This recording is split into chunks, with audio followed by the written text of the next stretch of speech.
हम मीनू झा गोर लगै छी समस्त मिथिलावासी के एकटा नचारी लऽ कऽ उपस्थित छी। कोशिश करै छी अपने लोकनि के नीक लागे। धन्यवाद।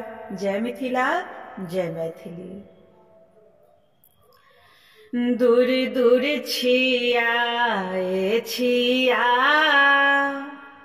एहन बौराहा बड़ संग, एहन बौराहा बड़ संग जेती कोना धिया।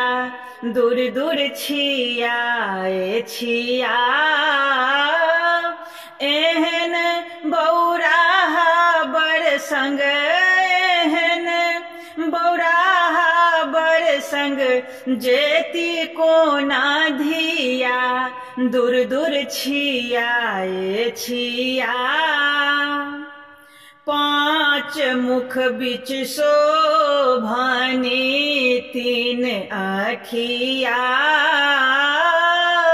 पाँच मुख बिच शोभनी तीन आखिया।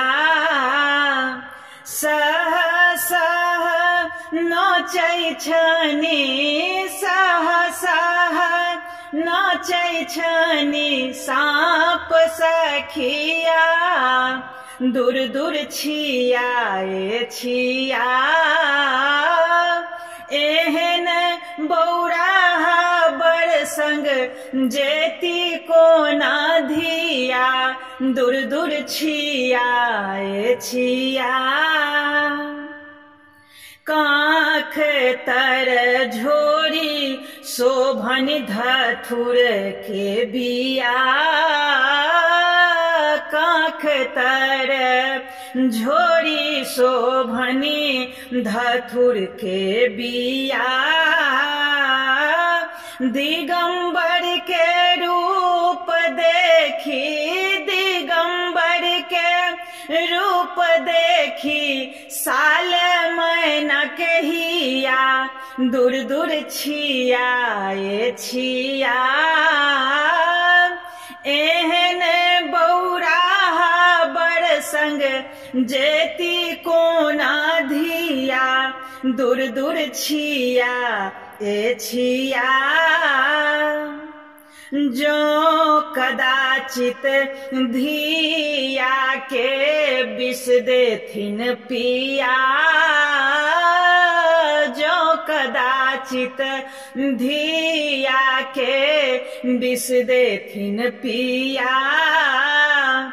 को बरही में मोर मरी जेती धिया।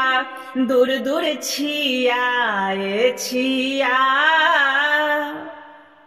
भनहि विद्यापति सुनु धिया के मैया। भनहि विद्यापति सुनु धिया के मैया। बैसले ठाम गौरी गुजर करती, बैसले ठाम गौरी दाई के हेतन गुजरिया।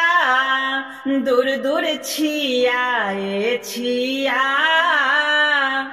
एहन बौराहा बड़ संग, एहन बौराहा बड़ संग जेती कोना धिया। दूर दूर छिया छिया।